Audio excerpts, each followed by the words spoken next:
Assalamualaikum warahmatullahi wabarakatuh. Bismillah masyaallah. La yasuqul khair lillahi. Bismillah masyaallah. La yasrifu su'a ilallah. Bismillah masyaallah. Makana bikum min ni'amatin fa min Allah. Bismillah masyaallah. La hawla wa la quwata illa billahil aliyyil azim. Allahumma salli wa sallim ala sayyidina Muhammadin al-Fatihi lima ughliq wal khatimi lima sabaq nasiril haqq bil haqq wal hadi ila siratikal mustaqim.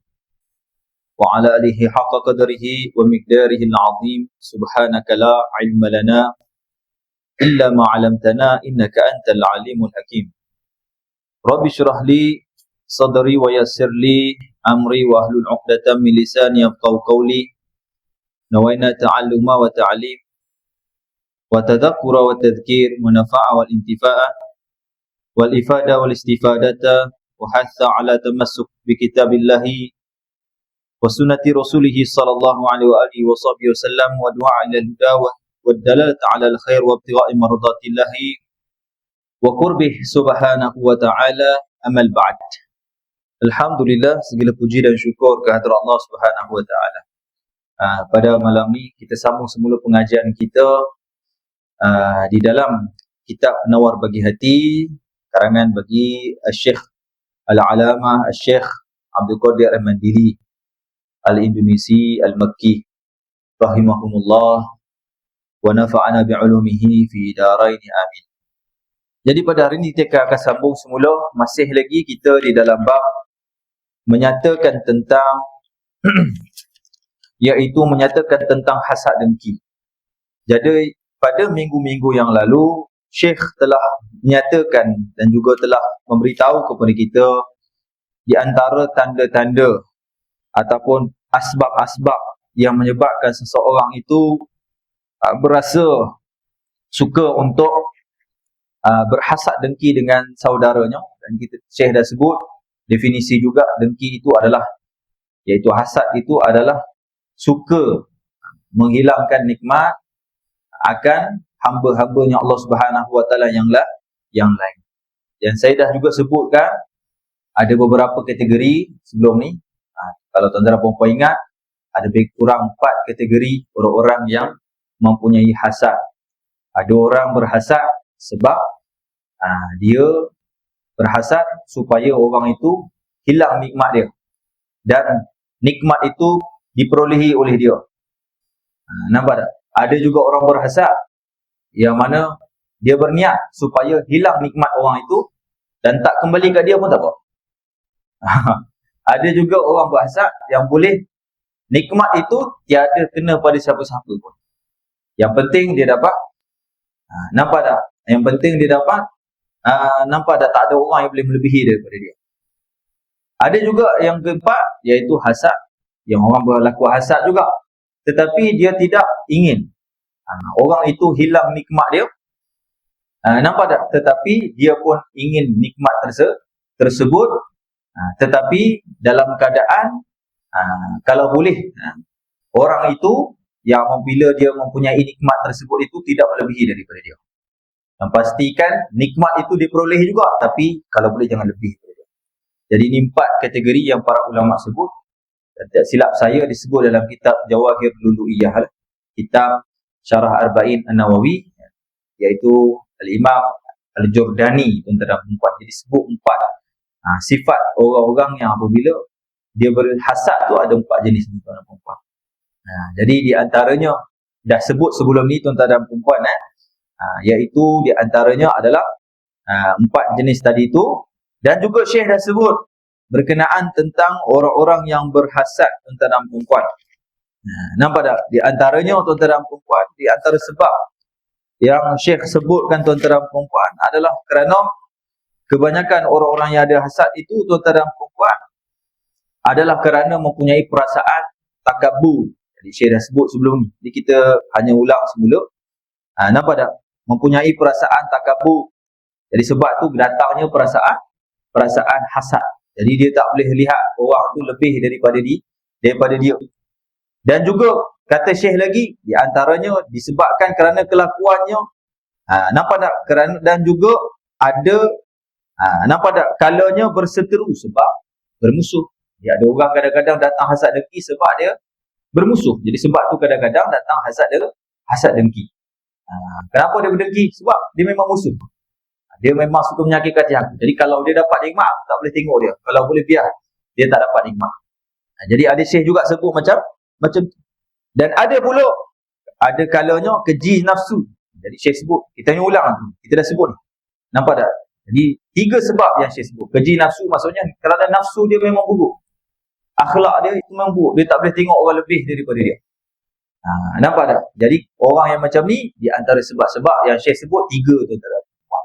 Dan sebelum ni saya dah sebut 6 sebab tu dalam perempuan. Yang Syekh Al-Imam Al-Ghazali radhiyallahu ta'ala anhu sebut tentang perempuan.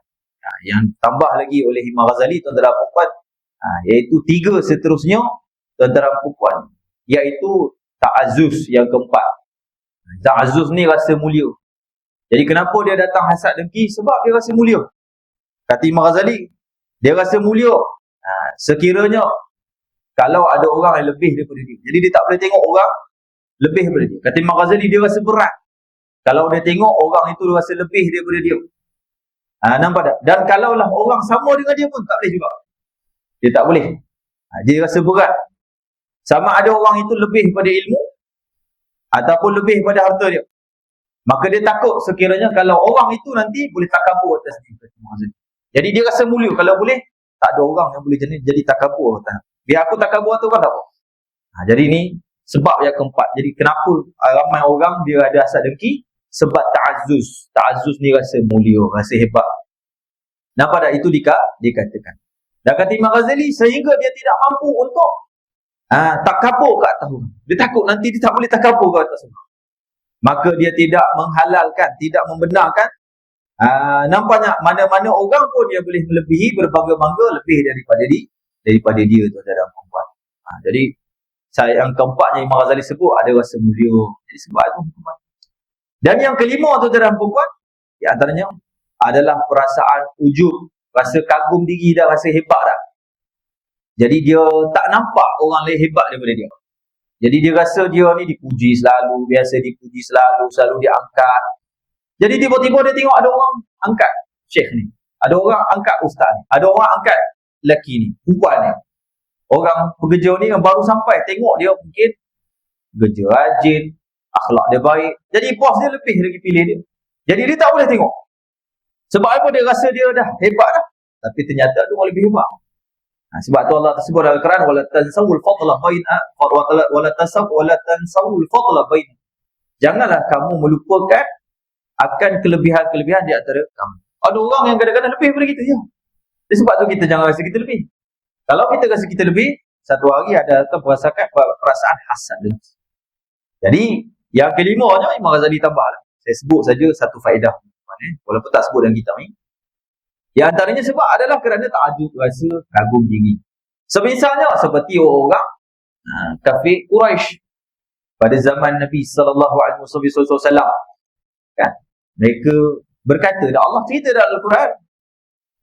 Nampak tak? Mereka kata, kenapalah Quran tu tak turun kepada orang-orang yang di kalangan kami. Nampak tak? Tak sepatutnya turun Al-Quran itu kepada kami. Kan? Jadi tuan-tuan dan perempuan, Allah Ta'ala pun lawan balik mereka. Allah Ta'ala ihtikar balik, Allah Ta'ala istihza' balik. Allah Ta'ala menyatakan, Allah Ta'ala mengatakan, ha'ula'i minallahi alaihim min bainina. Allah jawab balik. Sebab ayat yang awalnya mereka kata, lau nuzzila hadzal Quran ala rajulin minal firqatain azim. Dia kata, kalaulah ayat Quran tu diturunkan di kalangan kami, seorang lelaki yang hebat di kalangan kami. Jadi mereka ni dah kagum lah. Mereka rasa hebat. Kenapa nak turun kepada Muhammad? Yang Muhammad baca pun tak berhenti. Menulis pun tak pandai. Lepas tu mereka anggap Nabi Muhammad tu pula anak yatim. Dibesarkan, pindah rendah daripada datuk dia. Kemudian tak lama Halimatus Sa'diyah. Kemudian dibela oleh pakcik dia. Mak dia sekejap, mak dia wafat. Maka kemudian bila oleh pakciknya Abu Talib sampai besar. Kemudian pernah menggembala kambing tak macam pemuda-pemuda, anak-anak orang kaya, orang hebat zaman Arab Quraisy Mekah. Jadi mereka mempersoal, kenapa Quran ni tak datang pada kami, di kalangan kami? Allah pun jawab, haula'i minallahi alaihim min bayyinah. Apakah mereka tu ada layak kelayakan nak kami bagikan Al-Quran tu kepada mereka di sisi kami? Allah Ta'ala pun jawab. Jadi Allah berat orang-orang kafir Quraisy ni, tuan-tuan. Jadi di antara sebab rasanya tak hasud ataupun hasad dengki perempuan, sebab rasa takjub dengan diri. Nampak tak itu dikatakan tuan-tuan perempuan. Dan yang keenam, yang terakhir tuan-tuan perempuan, Imam Ghazali sebut hubbu riasah. Sebab suka kepada riasah. Suka menjadi ketua, suka menjadi leader. Jadi dia tak boleh orang perintah dia. Jadi sebab tu dia ada hasad dengki dengan orang-orang lain tuan-tuan perempuan. Jadi ini di antaranya sebab-sebab lah. Baik, kita tengok pada kitab tuan-tuan perempuan. Kita revise saja, kita ulang perempuan supaya kita tak lupa yang disebutkan Syekh dan juga disebutkan oleh ulama daripada faedah-faedah sebab-sebab yang mendatangkan seorang itu ada hasad dengki. Jadi kita kena tahu sebab-sebab supaya kita boleh buang sebab-sebab itu. Dan kemudian kata Syekh lagi, taib. Dan tiada haram oleh ghibtah. Sampai situ kita berhenti. Dan Syekh sebut, dan tiada haram oleh ghibtah. Dan tiada haram oleh ghibtah. Apa itu ghibtah? Dan iaitu bahawa engkau mencita-cita akan nikmat yang seperti nikmat orang lain, dengan ketiadaan hilang nikmat itu daripada. Jadi kata Syekh sebut tuan-tuan dan perempuan, dan tiada haram bagi ghibtah. Ghibtahnya apa? Rasa cemburu. Rasa cemburu tuan-tuan dan perempuan bila tengok orang lain ada nikmat dia, tapi kita tak berniat. Ataupun kita cemburu kita itu tak kisah. Yang penting aku pun ada juga macam dia, tapi orang ni biar dia tak hilang nikmat. Nampak tuan-tuan dan perempuan? Jadi dipanggil ghibtah. Jadi ghibtah ni tiada haram. Kata Syekh, tuan-tuan dan perempuan, tiada haram maksudnya tidak berdosa. Bahkan tuan-tuan dan perempuan, Imam Ghazali sebut ada ghibtah tu ada beberapa hukum tuan-tuan dan perempuan. Nampak tak disebut Imam Ghazali, tuan-tuan dan perempuan? Jadi ada ghibtah tuan-tuan dan perempuan yang harus.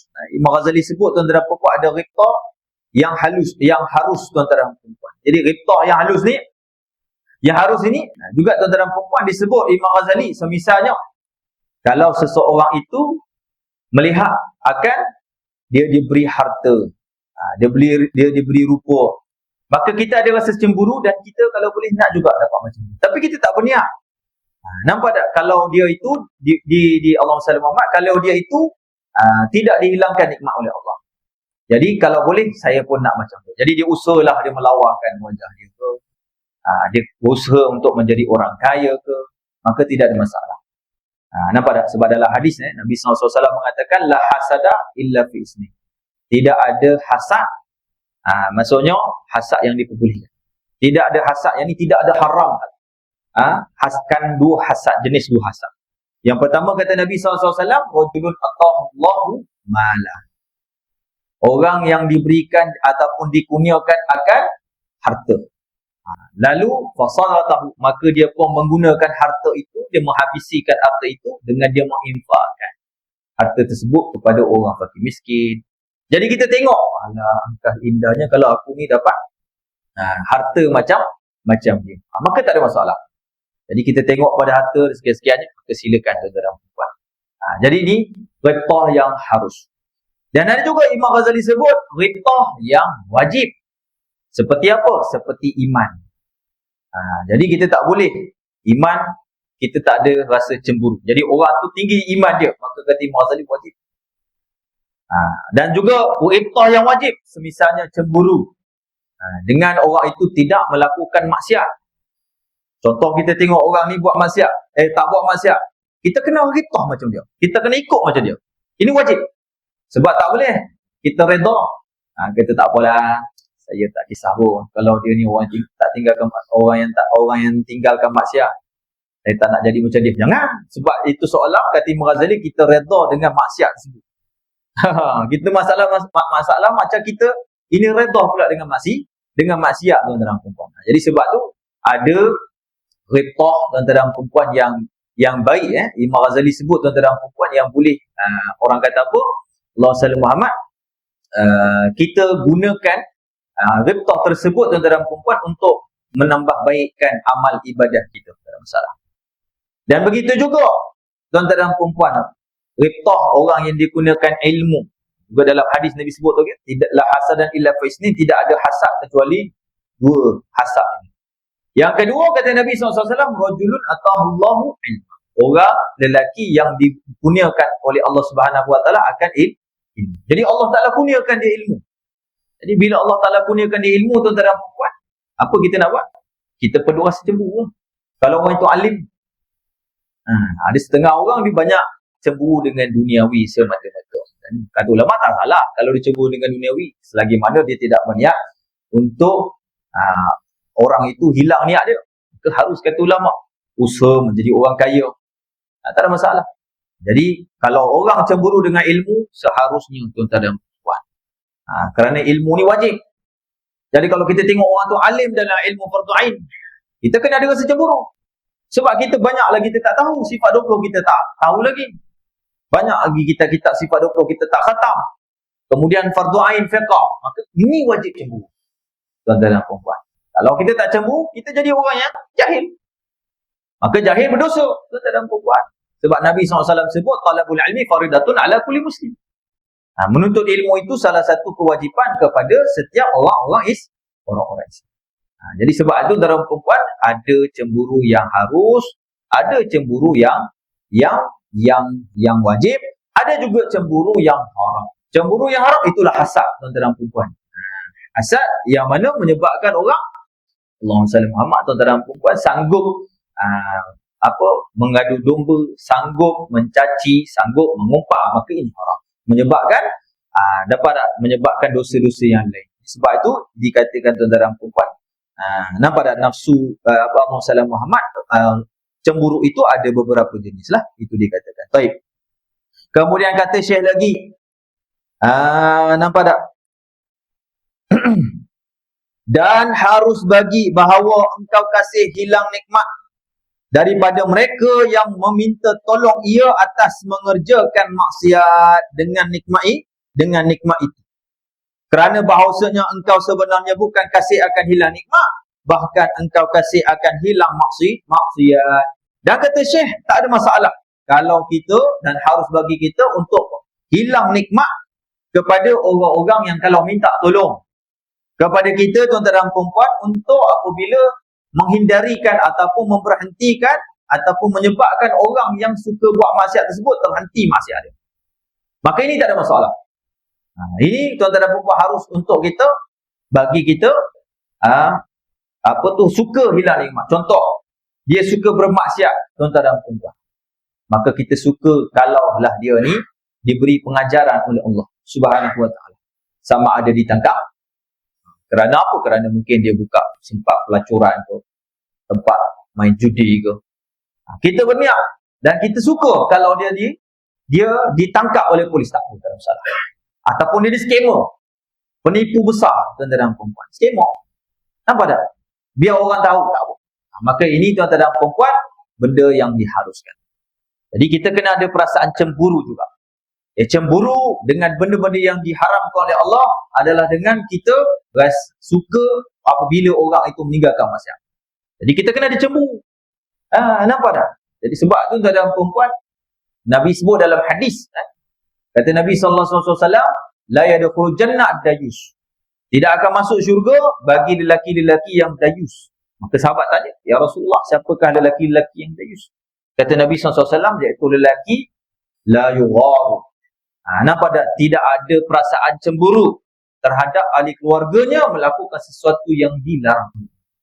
Dan dari orang lain, tidak rasa cemburu ahli keluarga, yang isterinya, iaitu bersama dengan lelaki yang lain. Ini tuan-tuan dan perempuan, para ulama sebut tuan-tuan dan perempuan, maka kena ada cemburu macam ni. Kalau orang tu buat maksiat selalu, tak boleh. Kita harap dia berhentilah dengan pengajaran iktibar yang Allah Ta'ala berikan kepada dia, tuan-tuan. Jadi itu tidak ada masalah. Tidak ada masalah. Itu kata Syekh. Nampak tak?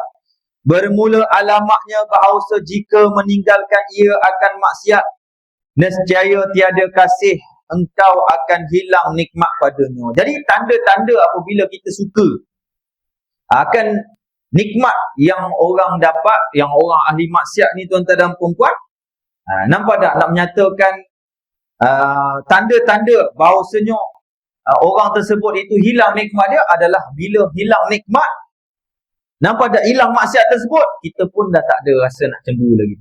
Maksudnya kita tak ada lagi rasa, berhenti dah, tak ada perasaan benci dekat dia. Jadi ini tanda sebenar. Jadi kalau kita tengok orang ahli maksiat, tuan-tuan dan puan-puan, kita rasa agar Allah menghilangkan nikmat dia tu supaya dia berhenti maksiat, tu tak ada masalah. Nampak tak? Tapi yang tak bolehnya kita teringin dia hilang nikmat sampaikan dia dah berhenti maksiat pun, kita kalau boleh biarkan dia biar. Orang kata hancur hidup dia. Ni tak boleh. Jadi ini yang disebutkan oleh Syekh. Maksudnya Syekh di sini tuan-tuan. Jadi bermula alamatnya bahawasanya jika meninggalkan ia akan maksiat. Orang tu tinggal maksiat tu tuan-tuan. Nescaya tiada kasih engkau akan hilang. Sudah, cukup sekadar itu sahaja. Jadi kita ni berhati-hatilah. Kita ni benci kepada pemaksiat ni tuan-tuan, sebab dia buat maksiat. Dan kita benci sebab maksiat yang dia lakukan. Tapi kalau dah berhenti maksiat dah, jangan lebih-lebih. Nampak tak? Allah Ta'ala tak suka. Halakkan mutanadi. Nabi sebut dalam hadis, musnahlah orang-orang yang suka berlebih-lebih. Orang-orang yang berlebih-lebih. Inna Allah la yuhibbul mu'tadin. Sungguhnya Allah Ta'ala tak suka orang yang melampau-lampau. Sudah cukup. Kalau orang tu dah berhenti maksiat, sudah lah. Jangan kita nak lebih-lebih. Tak puas hati ke ni? Nampak tak biarkan dia tertunggang, tertonggeng, jatuh, hancur semua satu keluarga. Jangan. Itu benda yang diharamkan. Tak boleh tuan-tuan dan puan. Nampak tak tuan-tuan? Jadi sebab tu Nabi SAW orang yang tak ada asal. Nabi SAW kalau orang tu dah berhenti maksiat, Nabi SAW larang sahabat-sahabat untuk berlebih-lebihan. Sehingga Ikrimah bin Abi Jahal. Siapa Ikrimah? Anak Abu Jahal. Pembukaan kota Mekah, dia lari kejap. Isteri dia pujuk Rasulullah SAW supaya terimalah taubat dia. Supaya dia nak pujuk suami dia masuk Islam dan maafkan dia. Ikrimah di antara orang yang menjadi panglima perang, pernah berperang dengan Nabi SAW pada peperangan Uhud. Dia sama dengan Khalid Al-Walid, tuan-tuan. Nabi SAW kata kepada sahabat, apabila datang Ikrimah, jangan kamu mencela bapa depan dia. Kerana celaan kamu kepada bapa dia, nampak tak? Kecelaan kamu kepada orang mati, maka orang yang mati tidak akan terima celaan. Tetapi orang yang hidup akan terasa. Nampak tak? Kaedah Nabi SAW ajar. Jadi jangan kita melampau sangat tuan-tuan dan puan-puan. Kan? Kalau kita tahu orang tu skema, dah sudah jangan lebih-lebih. Ada setengah orang lebih-lebih tuan-tuan dan puan-puan. Sampai kita mengaibkan lagi. Sudah berhenti dah. Polis dah tangkap apa semua. Sudah, kelas. Jangan kita berlebih-lebihan. Jadi itu yang disebutkan oleh Syekh, maksudnya di situ. Dan ketahuilah olehmu bahawasanya penyakit hati seperti dengki tiada obat melainkan dengan dicampur ilmu dan juga amal seperti makjun. Kata Syekh, cara untuk menghilangkan perasaan hasad, penyakit hati kita. Macam mana? Dicampurkan ilmu dengan amal. Mesti ilmu dengan amal. Nampak tak? Nanti saya akan terangkan ilmu dan juga amal. Jadi dua ni tak boleh dipisah. Ada orang nak amal saja, tapi ilmu tak ada, tapi akan datang hasad dia.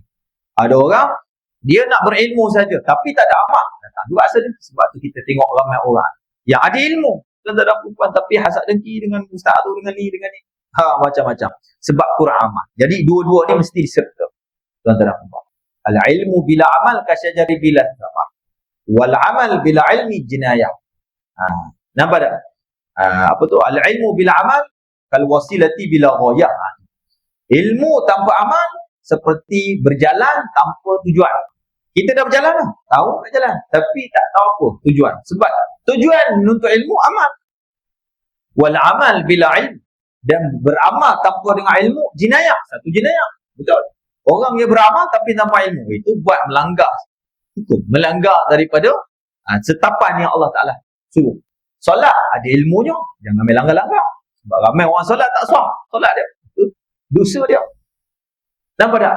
Wal ilmu bil amal at-taufiq wal hidayah. Adapun orang yang berilmu dan juga beramal, berilmu, nonton ilmu, kemudian dia tak lepas beramal, dia akan dapat taufik dan juga hidayah. Ini disebut kalam ni tuan-tuan dan puan-puan, Syekh Muhammad Ibrahim Al-Kitaniyah. Saya ingat kalam dia tuan-tuan masa pergi rumah dia. Inilah kalam dia, nasihat kepada kami pelajar dulu masa di Skandaria Mesir dulu tuan-tuan dan puan-puan. Jadi itu dia kata dia. Kalam ni kalam ulama. Cuma dia nukilkan tuan-tuan dan puan-puan. Jadi nak hilang perasaan penyakit hati seperti hasad ni mesti ada ilmu dan amal. Seperti makjun, ubat. Nak ubat tuan-tuan dan puan-puan mesti kena ada ilmu. Mesti kita kena makan makjun. Itu dikatakan. Dan ada pun ilmu. Sekarang saya nak sebut tuan-tuan dan puan-puan. Ada pun ilmu, maka bahawa mengetahui ia akan bahawasanya dengan dengki itu memberi mudarat akan dirinya sendiri. Tiada memberi mudarat ia akan mereka yang didengki ia akan dia. Jadi pertama sekali kita kena tahu ilmu dengan cara macam nak hilang. Nampak tak penyakit hasad dengki? Yang pertama sekali kita kena tahu bahawasanya bila kita dengki dengan seorang tuan-tuan dan puan-puan, ianya tidak memudaratkan kepada orang yang didengki. Orang yang kita dengki tersebut tuan-tuan dan puan-puan, ianya tidak akan mudarat. Bahkan memberi manfaat ia akan dia. Bahkan ada manfaat. Sebab tu kita jangan dengki. Stop dulu. Kita nak dengki ni kita fikir dulu. Apa hasad dengki ni? Apa faedah mudarat datang kepada orang? Kita kena tahu. Ianya tak datang mudarat kepada orang tersebut tuan-tuan dan puan-puan. Bahkan memberi manfaat ia akan dia. Memberi manfaat akan kepada orang tersebut. Bahawasanya dengki itu, saya terang lagi, bahawasanya dengki itu bila kita dengki kepada orang, memberi mudarat akan orang yang dengki, maka kerana membatalkan ia akan pahala kebajikannya. Kembali kepada kita pula. Amal ibadah kita hancur semula. Sebab kita dengki dengan orang. Orang tak dengki dengan kita dengki dengan orang. Maka menghilangkan amal ibadah kita. Yang ni pahala-pahala kita buat tuan-tuan dan puan-puan habis. Nampak tak tuan-tuan dan puan-puan? Seperti apa? Seperti yang tersebut pada hadis yang pertama tu, iaitu al-hasadu ya'kulu hasanati kama ta'kulu narul hamam. Hadis yang pertama saya sebut. Iaitu penyakit hasad dengki, artinya dengki itu memakan ia akan segala kebajikan seperti memakan oleh api akan kayu api. Habis amalan kita. Lagi mana kita dengki dengan orang, tuan-tuan, kita naya orang, kita dengki dengan orang, kita ada hasad, selagi itulah amalan-amalan kita ni terbang, pindah ke dia. Jadi kita kena tahu benda ni tuan-tuan dan puan-puan. Jangan pernah ada hasad dengki. Jadi tak ada mudarat kepada orang tersebut tuan-tuan dan puan-puan. Nampak tak? Walaupun pada hakikat memang datang mudarat dunia. Mungkin kita dengki dengan dia, kita mengadu domba orang tu dibuang kerja. Mungkin kita dengki dia, kita fitnah dia sampai orang malukan dia, orang aibkan dia. Ya. Tapi pada hakikat akhirat kita hancur lagi. Sebab apa? Sebab setiap kali apa yang kita kerjakan hancur semua. Sebab Nabi sebut tuan-tuan dan puan-puan, inna minal ummati muflisun yaumal qiyamah. Sungguh pada umat aku ni ada yang di kalangan orang yang jadi muflis hari kiamat. Sahabat ditanya oleh Nabi SAW, atadruna man muflis min ummati, kamu tahu tak siapa orang yang muflis di kalangan umat aku? Sahabat kata, al-muflis fina mala dirham lahu wala mata'alam. Orang muflis di kalangan kami adalah orang yang tak ada duit, dirham, tak ada duit, dan tak ada harta benda. Itulah orang muflis. Nabi kata bukan. Orang yang muflis, kata Nabi SAW, bila hidup di dunia, fasyata mahala, dia pernah memaki orang. Nampak tak? Waqad dia ketabah hata, dia pernah mengumpat orang. Dia pernah fitnah orang ni. Waqad safaqa dima'azah, dia pernah menumpahkan darah orang ini, kata Nabi SAW. Macam mana jadi muflis, kata Nabi SAW? Kata Nabi SAW, maka dia orang yang kiamah, Allah Ta'ala tak bagi lepas orang yang menzalimi orang ni, menjatuhkan naik maruah orang ni tu. Tuan-tuan, hasad dengki, mengadu domba kepada orang lain, tuan-tuan dan puan-puan, buka aib dia, tuan-tuan dan puan-puan, kecuali Allah Ta'ala itu akan ambil semua amalan-amalan ini diberikan kepada orang yang dizalimi. Mafhum hadis Nabi sebut. Dan kata Nabi, sekiranya kalau tak setimpal dengan apa yang dia buat, Allah, bertahun-tahun dia buat, tuan-tuan dan puan-puan, merana hidup orang tu. Tak ada kerja tuan-tuan dan puan-puan, habis rumah, pasal gadai, kereta pasal gadai, macam-macam, habis semua. Sebab kita punya dengki, kita hasut orang tuan-tuan dan puan-puan. Kalau tak setimpal, kata Nabi SAW, dosa-dosa orang yang dizalimi tersebut akan dicampak kepada orang yang buat. Orang yang hasad ni, orang yang mengumpat ni, orang yang menjatuhkan orang ni. Ini orang munafis. Jadi sebab tu kata Syekh, tuan-tuan dan perempuan, dia tak datang mudarat. Walaupun ada hakikat nampaklah mudarat kat dunia tu, tapi ke akhirat esok kita yang datang mudarat, tuan-tuan dan perempuan. Nampak tak? Dan lagi kata Syekh, nampak tak? Tambahan lagi, kata Syekh lagi, tambahan lagi menyebabkan oleh dengki itu akan murka Allah Ta'ala akan orang yang dengki itu. Allah murka. Kerana murka ia akan qada Allah Ta'ala. Disebut dalam Ihya Ulumuddin, tuan-tuan dan perempuan, satu riwayat Nabi Zakaria alaihissalam kata, nampak Allah Ta'ala telah mewahyu kepada Nabi Zakaria, mengatakan bahawasanya sesungguhnya orang yang memurkai, memarahi dengan nikmat hamba-hambaku yang aku berikan kepadanya adalah memurkai dengan ketentuan. Jadi orang-orang yang murka dengan qada, ketentuan yang Allah Ta'ala bagi dalam perempuan, itu Allah yang bagi. Kita nak dengki buat apa? Allah Ta'ala dah sebut, tuan-tuan dan perempuan. Allah Ta'ala tu dah susun orang itu, tuan-tuan dan perempuan, sejak azali lagi. Apa dia nampak tak, apakah dia dapat sekian, semua ketentuan Allah Ta'ala bagi. Dan ketika umur dia 4 bulan dalam kandungan ibu dia, Allah perintahkan malaikat tuliskan 4 perkara kepada dia. Rezeki dia, ajal dia, amal baik dia, nampak tak, baik ataupun buruk. Dan sama ada yang keempat, ditentukan syurga ataupun neraka. Semua dah settle. Buat apa kita nak lawan qada ketentuan Allah? Jadi sebab tu kata Syekh, orang-orang yang dengki itu adalah orang yang murka dengan qada Allah. Maka Allah murka kepada orang ni. Kita tak ada buat. Jadi sebab tu kita jangan, Allahumma salli Muhammad, jangan kita ada perasaan hasad dengki dengan mana-mana hamba Allah Subhanahu wa ta'ala, tuan-tuan dan perempuan. Kita takut, tuan-tuan dan perempuan, nanti kita dimurkai oleh Allah Subhanahu wa ta'ala. Dan kerana orang itu murka ia akan qada Allah Ta'ala dan fikir ia dengan nikmat Allah Ta'ala yang meluaskan akan dia daripada perbendaharaan atas hamba. Allah yang memperluaskan, Allah yang bagi rezeki, tuan-tuan dan perempuan. Jadi sebab tu kita jangan hasad. Kalau kita tengok orang ada lebih, mungkin wajahnya handsome, cantik rupanya, sudah Allah yang cipta. Allah bagi dia kekayaan, lahir-lahir jadi anak raja, lahir-lahir jadi sultan, lahir-lahir jadi menteri, anak menteri, orang kaya. Jangan kita persoal, itu ketentuan yang Allah Ta'ala bagi. Kenapa tak? Jadi sebab tu penyakit hasad ni, tuan-tuan dan perempuan, kita kena ingat cara-cara untuk kita buang juga, tuan-tuan dan perempuan, adalah kita ni sentiasa mengetahui hikmah terjadinya kita ni dan terjadinya orang lain.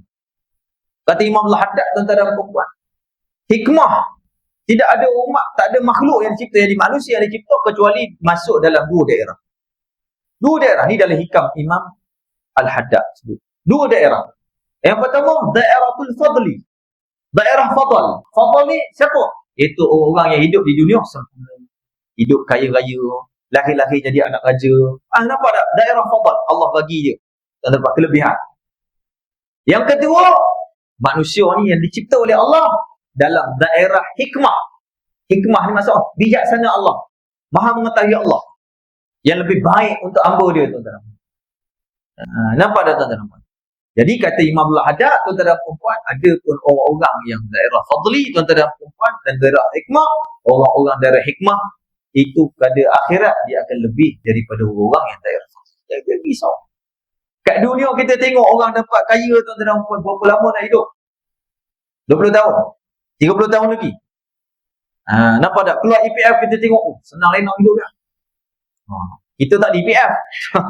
Tuan-tuan dan perempuan, Jangan sedih, tuan-tuan dan perempuan. Kita dalam orang yang hidup dalam daerah hikmah. Jadi bila kita kurang kat dunia, kat akhirat kita lebih daripada itu. Sudah, settle. Jadi sebab tu kita jangan bermusuh.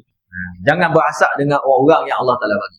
Jadi pembendaraan Allah, kata Syekh, Allah bagi. Itu semua dari pembendaraan Allah atas ampun, kurniaan Allah Ta'ala nak bagikan, tuan-tuan dan perempuan. Jadi itu di antaranya. Nampak tak? Dan kata Syekh, ini mudarat pada agamanya, dan begitulah kalau dia ada hasad, maka mudaratlah agamanya ini akhirat dia, tuan-tuan dan perempuan. Nampak tak? Nampak tak? Ada pun mudarat dengan dengki itu pada dunia, maka bahawasanya orang dengki itu sentiasa di dalam duka cita yang berpanjangan. Dia akan sentiasalah tuan-tuan nampak akan rasa duka cita. Akan datanglah perasaan duka cita tuan-tuan dan puan. Memang rasa sedih. Sebab apa? Dia tengok orang yang ada hasad dengki tersebut tuan-tuan dan puan. Kadang-kadang dia hasad, tapi orang tersebut makin berjaya. Jadi rasa sakit hati dia tuan-tuan dan puan. Jadi dia akan rasa tak tenang. Jadi orang yang ada hasad dengki dia akan rasa sedih tuan-tuan. Sebab apa? Sebab sedihnya sebab tengok musuh dia ni, seteru dia atau musuh dia ni lebih daripada dia. Masih lagi kekal dalam keadaan macam tu. Sebab kita tak tahu.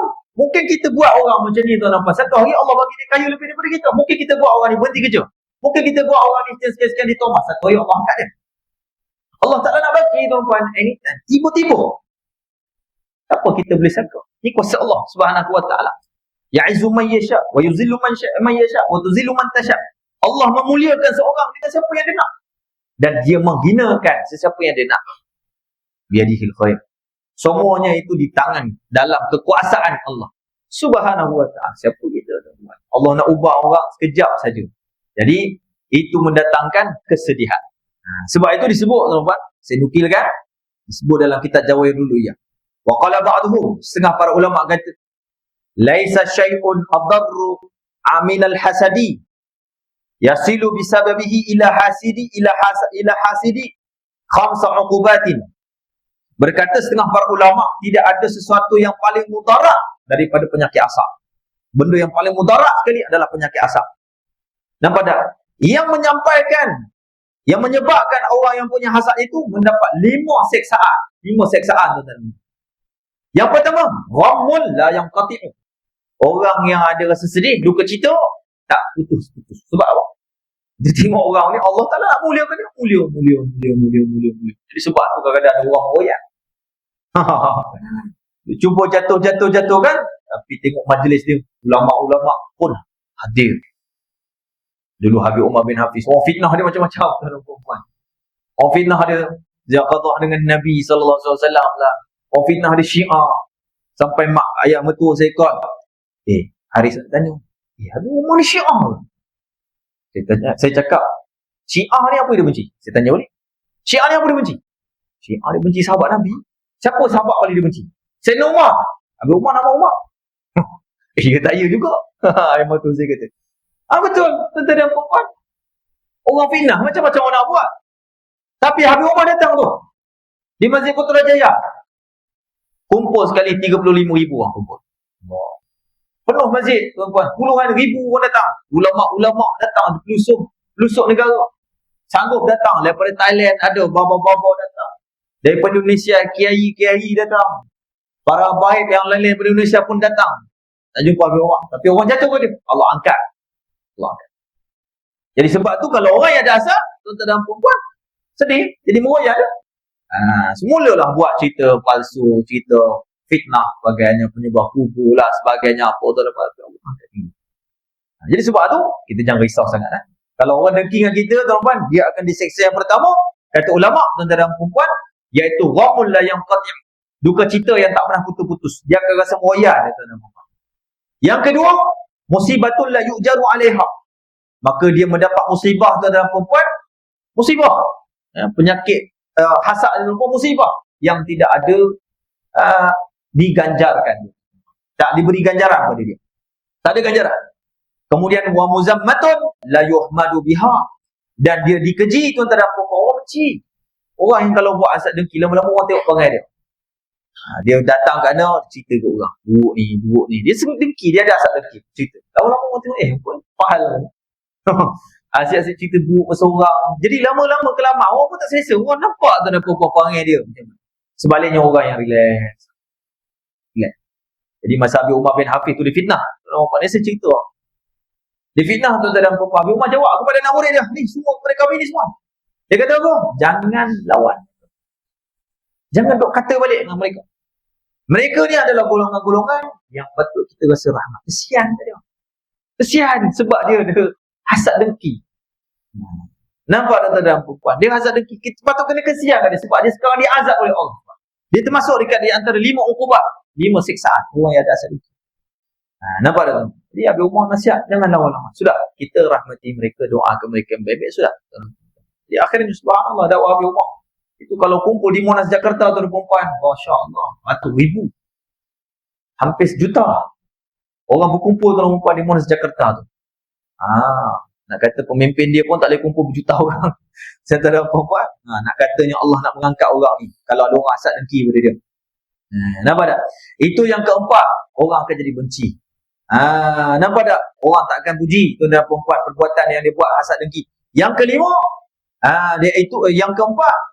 Yang tu yang ketiga. Yang keempat, wa yaskhatu alaihi ra'. Tuhan akan murka pada dia. Allah Taala bagi kat dunia ni murka Allah. Yang kelima, wa yughlaqu anhu abwabul taufik. Allah Taala tutup pintu taufik. Sebab tu orang yang ada hasad dengki tuan-tuan, dia ni memang susah nak pergi tempat-tempat yang baik. Kalau pergi pun tuan-tuan perempuan tak dapat manfaat. Kebaikan-kebaikan tu Allah Ta'ala halang. Ilmu tak akan bertambah, amal tak akan bertambah. Orang-orang yang suka berhasad dengki. Sebab Allah tak bagi taufik. Taufik ni kudrat yang Allah Ta'ala bagi, kekuatan untuk seorang hamba buat ketaatan. Itu taufik. Jadi Allah bagi kepada apa dia? Khuzlan. Khuzlan ni lawan pada taufik. Iaitu apa? Kekuatan tuan-tuan dan perempuan untuk buat maksiat kepada Allah. Tambah lagi jahat, tambah kontroversi. Buat pek sana, fitnah orang, jatuh ke ulama ni. Jatuh kata guru sana, jatuh. Sentiasa dia buat tau. Ni mengalir ni tu buat. Tengok tuan-tuan, subhanallah. Macam-macam kan. Tak takut dengan Allah Subhanahu wa ta'ala tuan-tuan. Jadi itu dikatakan tuan-tuan perempuan. Jadi sebab itu tuan-tuan perempuan, orang yang dengki, kata Syekh, maka dia akan rasa duka cita yang berpanjangan kerana bahawasanya seterusnya tiada suci daripada nikmat. Tak hilang nikmat. Nikmat tu ada je pada dia. Allah nak bagi tuan-tuan dan perempuan. Itu dikatakan tuan-tuan dan perempuan. Jadi sebab itu tuan-tuan dan perempuan, jangan kita berhasad. Dan ada pun bahawasanya dengki itu memberi manfaat ia akan seterusnya ini musuh. Tuan-tuan dan perempuan, musuh. Yang dengki ia akan dia dapat manfaat pula kepada dia. Nampak tak? Kadang-kadang orang lebih mulia kan. Lama-lama orang tengok baik akhlak dia. Macam mana orang kata dia ni mulia? Baik akhlak. Lama-lama orang pun Allah SWT Muhammad muliakan dia. Yang orang tak muliakan orang yang dengki tersebut. Dan tiada memberi mudarat ia akan dia. Maka kerana bahawasanya nikmatnya tiada hilang ia dengan dengki itu. Jadi bila kita dengki pada orang, nikmat yang orang ada pada orang tersebut tak hilang tuan-tuan dan perempuan. Bahkan digandakan akan kebajikannya. Bahkan orang yang kita dengki, tuan-tuan dan perempuan, orang tersebut kalau dia buat amal ibadah, kalau dia sabar, lebih dahsyat lagi. Digandakan pahalanya tuan-tuan dan perempuan. Nampak tak? Itu dikatakan tuan-tuan dan perempuan. Kerana dipindahkan pahala kebajikan orang yang dengki itu kepadanya. Nampak tak? Kerana sebab setiap apa yang dilakukan oleh yang hasad ni tuan dan perempuan dipindah, ditransfer kepada orang yang kena dengki tersebut, orang yang kena hasad tersebut tuan dan perempuan. Jadi sebab tu jangan pernah buat orang, jangan pernah kita hasad tuan dan perempuan. Nampak dah kembali. Itu sebut tuan dan perempuan. Nak kata dengki ni salah satu penyakit hati yang paling dahsyat. Dalam satu hikayat disebut juga dalam kitab Jawahirul Uluhiyah tuan dan perempuan. Pada satu ketika Iblis ni dia datang kepada Firaun. Dia datang ziarah member. Jadi dia ziarah member ni Firaun. Dia ketuk pintu. Firaun kat bilik. Kata Firaun, "Man ant? Siapa kau ni?" Firaun kata, "Iblis," dia kata. "Iblis," dia kata. "Apa yang kau nak ni?" Iblis kata, "Aku nak tanya satu soalan." Iblis pun kata, Firaun kata, "Apa soalannya?" Iblis kata, "Apa tuan-tuan dan perempuan?" Iblis pun kata, kau ni kata kau ni Tuhan, dia kata. Aku Iblis pun kau tak tahu. Lepas tu Firaun marah tu perempuan, dia kata, "Udkhul ya mal'un." Orang terlaknat. Mana dia? Wahai orang terlaknat, masuk. Maka Iblis pun masuk perempuan. Maka apabila masuk tu perempuan, Firaun, Iblis ni pun ditanya. Iblis ni bertanya kepada Firaun. Ditanya kepada Firaun. Dia kata, "Ata'arifu ala dhahril ardi ahadan syarran minka wa minni?" Apakah kau tahu orang yang lebih jahat di atas muka bumi ni lebih daripada kita? Lebih daripada kita maksudnya lebih daripada aku, daripada engkau. Iblis mengaku tu kan. Firaun pun mengaku juga dia jahat tu kan. Maka Firaun ni kata apa? Bala. Ya. Aku tahu siapa. Iblis tanya, "Man hu?" Siapa dia? Maka si Firaun ni pun kata, "Al-hasid." Orang yang mempunyai hasad dengki. Orang yang suka hasad dengki. Dia kata. Lalu dia kata apa? Dia kata, macam mana kau kata orang yang hasad dengki ni lebih jahat daripada kita? Dia kata, sesungguhnya aku ni mempunyai sahabat baik. Sahabat baik aku ni pernah satu ketika datang kepada aku. Dia kata dia ada satu jiran. Jiran dia ni ada satu lembu. Lembu dia ni banyak. Dia kata, aku nak engkau musnahkan. Hantar tentera kau, hancurkan lembu-lembu ni. Upahlah siapa-siapa pun, bunuh semua lembu-lembu ni, kasih mati. Kata Firaun, mana boleh aku nak buat macam tu? Kata Firaun, nanti orang kata aku apa tu tak jaga pula kebajikan rakyat. Jadi dia kata macam tu tuan-tuan dan puan. Jadi apa tu katanya kawan dia ni kepada Firaun, dia kata tak apa, dia kata aku nak, dia kata macam ni lah. Tak apa, Firaun kata macam ni, aku bagi kepada engkau lembu-lembu yang lebih banyak daripada. Tak apa, aku hadiah. Kata kawan dia ni punya hasad yang kata tak nak. Kau bagi banyak macam mana pun, lebih daripada dia pun, aku tak nak. Dia kata aku nak lembu-lembu tu mati. Dia tak ada lembu. Hancur semua. Maka di sinilah Firaun kata kepada Iblis, wahai Iblis, di sinilah aku tahu bahawasanya orang yang paling jahat daripada kita ni adalah orang yang punya hasad dengki. Sebab Firaun pun tak sampai hati nak musnahkan akan lembu-lembunya rakyat dia sendiri, tuan-tuan. Firaun sendiri kata begitu. Jadi sebab tu orang yang punya hasad dengki ni jahat sungguh. Sebab tu tuan-tuan puan kata ulama 3 penyakit hati. Nampak tak? Yang awal-awal makhluk melakukan dosa. Itu yang pertama, al-hirsu, cinta dunia. Cinta dunia. Yang kedua, hasad. Hasad siapa? Tu Iblis mempunyai hasad dengki dengan Nabi Adam alaihissalatu wassalam.